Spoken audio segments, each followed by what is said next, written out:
Hey guys, my name is DJ, and welcome to my spoiler review of Thor, Love, and Thunder. That's right, this is my spoiler review, so if you haven't seen the movie, I highly recommend you go watch the film. It's actually a lot better than you've probably heard, before coming back here, liking the video, commenting, subscribing, all that good stuff, and checking out what I have to say. So like all of my previous reviews, I will say now that we're going to be kicking off this video with everything I liked about the movie. Okay, the pros that I have before we lead into the cons, everything I did not like about the movie. So if you just want to hear me complain, here's a timestamp right here. There's actually a lot less I actually have in terms of complaints than I thought I would when going into the movie, because I've kind of only heard bad things from all of the critics. But when it comes to just my experience with the movie, I really enjoyed it. It wasn't the best thing I've ever seen, but I really liked this movie. A lot more than I thought I would. So the first thing I kind of want to address is most of the criticisms I've heard leading into this movie from, you know, all the big critics who got to watch the movie before us general fans, is that there's been a lot of people who were complaining about the tone of the film. A lot of people seem to, for some reason, start turning on the idea of Thor being a goofball clown character, and I really like that character. I'm not a big fan of Thor the Dark World in the first Thor movie, so Thor's character being kind of a goofball in this movie, just like in Ragnarok, I liked it. But okay, there's a lot of people coming out of this movie saying that this movie was too funny. Well, I would argue that this movie actually was a hell of a lot more serious than Thor Ragnarok. The opening scene of the movie has Gor's daughter dying of thirst and hunger. There are literal shadow monsters that kidnap children, and 90% of the plot is about Jane Foster having cancer. Where's the laughs here? I really don't see it. Like, I understand Thor in this movie is a bit of a goofball, but we've kind of seen his character progress into that point. It's not too over the top, in my opinion. And speaking of the dark tone that I find in this movie, Gorr. So, Gorr is now probably in my top 5 Marvel movie villains, up until the final scene. But I'm not here to complain. I'm not here to complain. I'll get to the final scene in my complaints. However, Gorr in particular is really cool. He's got shadow demon monsters by his side. He has the necromancer sword that was killing gods, and hell, he is right about most of what he has to say about the gods in this movie. As we've seen with this movie's portrayal of the gods like Zeus, it is clear that Gorr is actually right about everything that he's saying.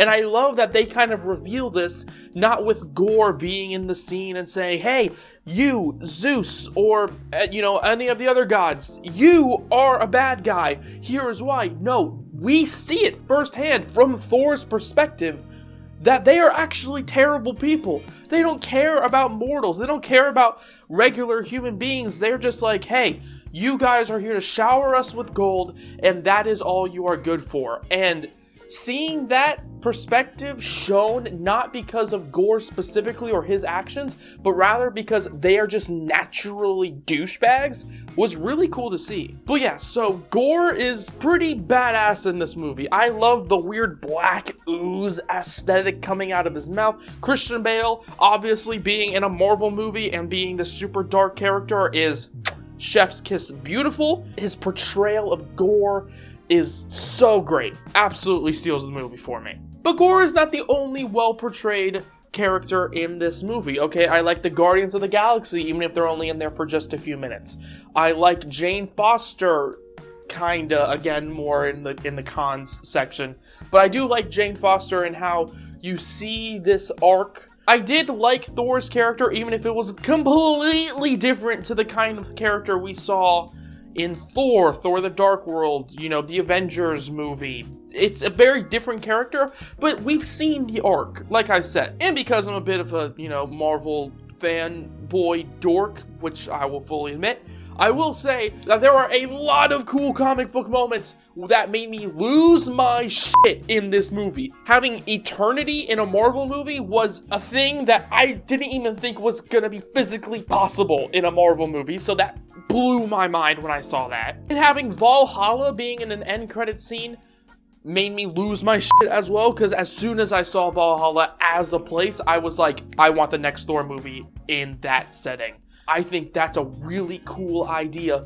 I don't know how they are going to do it, especially with the kid being introduced, with Thor having to be like, you know, this Thor father figure to this kid. I don't know how the hell they will do this, but I just need a movie where Thor is in Valhalla for, let's say, a quarter of the movie, and he is getting the chance to have this conversation with Odin, with Loki, with Jane, with all of these people. Oh my god, I want that so bad. That is a fantasy nerd thing. I get that, but damn, would that be so cool. But like I said, this movie isn't necessarily perfect, and I think that Jane's character arc is a perfect transition into the things I did not like about this movie. So I feel like over the past few months with these movie reviews, I've kind of become the guy who thinks, oh, this movie was too long or it was too short. This is one of those, it was too short movies, because the ending bit, while it was a bit sad with Jane Foster dying, it felt real rushed. I liked the idea of every scene having a huge purpose, but there was no scene in there where we really got to take a breath. I feel like there were some moments where, like, you really sped up some of this stuff. Like, Thor saying that he loves Jane, and that, you know, them kissing, and their whole love story arc was really, like, pushed through. Like, we have to get all of this through. We have to have Jane as Thor. We have to reveal her cancer, and we have to have her die. And we have to have Thor and Jane have this love story in there. It was a bit too much for the time allotted. They definitely could have used a scene where they actually have this big conversation of like, I really do care about you, and you just see it organically come back, the emotions organically coming back, but instead it was kind of like bam, bam, bam, bam, bam, and it was a little bit too rushed for me. Not only that, but Gorr's storyline was a bit rushed as well. Not necessarily the part where he turns into a bad guy. I think that is very much justified in the beginning. And then we kind of get to the rest of Gorr's arc, where it's just like, I've kidnapped some children, hee hee! And then it turns into yeah, I'm a good guy now. What? It's very much like, why are you a good guy? How did that happen? Like, sure, he decided to save his daughter, and he's like, I'm gonna bring my daughter back and not kill all the gods. That's cool, I guess.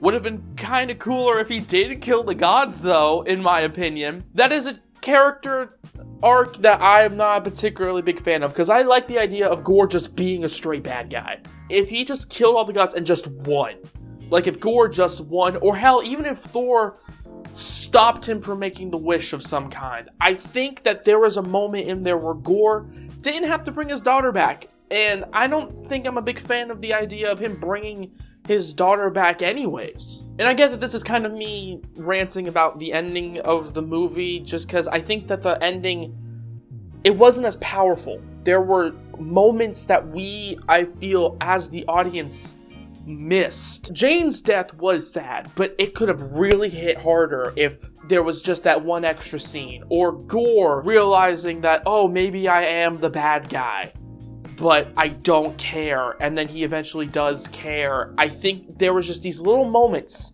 that could have been sprinkled through the movie. And it's not like I would cut anything out of the movie as well. It's just that the movie needed that extra 10 to 15 minutes to really make that ending pop hard.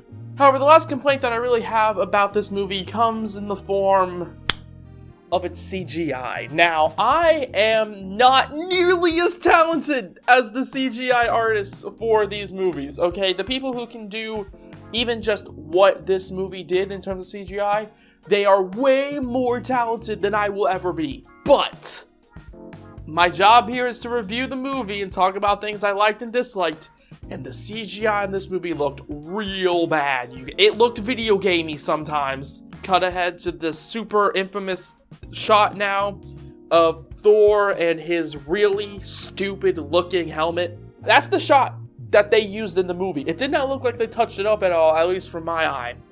And it just looked so weird, guys. However, even though I do feel like I complained a lot in the past few minutes about this movie, I will say that I did like Thor, Love, and Thunder, and that is why my score, my official rating for this movie, is a 6.5 out of 10. Now, I know that may seem low to some of you people, but I did, in fact, enjoy the movie, even if, when looking back on it, there were a lot of things that I have to complain about. But a 6.5 out of 10 feels pretty good for this movie. It's not bad if I just, was scrolling through the television and I saw Love and Thunder on the screen. I probably wouldn't tune away, but it still doesn't feel like a movie that I would go out of my way to watch again. I like Thor, and I don't have any problems with the jokey nature that people seem to complain about.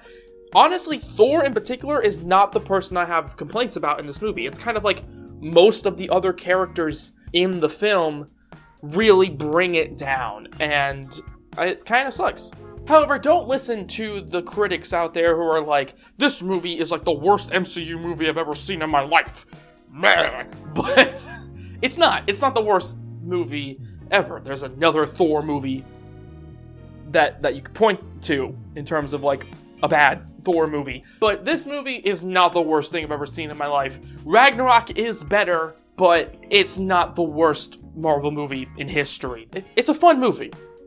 Y'all are just kind of mean for some reason. But that's going to be the end of my Thor, Love, and Thunder review. How did you guys like the movie? I would love to know what you liked and disliked about this movie in the comment section down below. And I'd also love to know, what do you want to see in the future from the MCU in terms of Thor's character? Be sure to like, comment, subscribe, and all that good stuff. But until next time, have a good day. Bye-bye.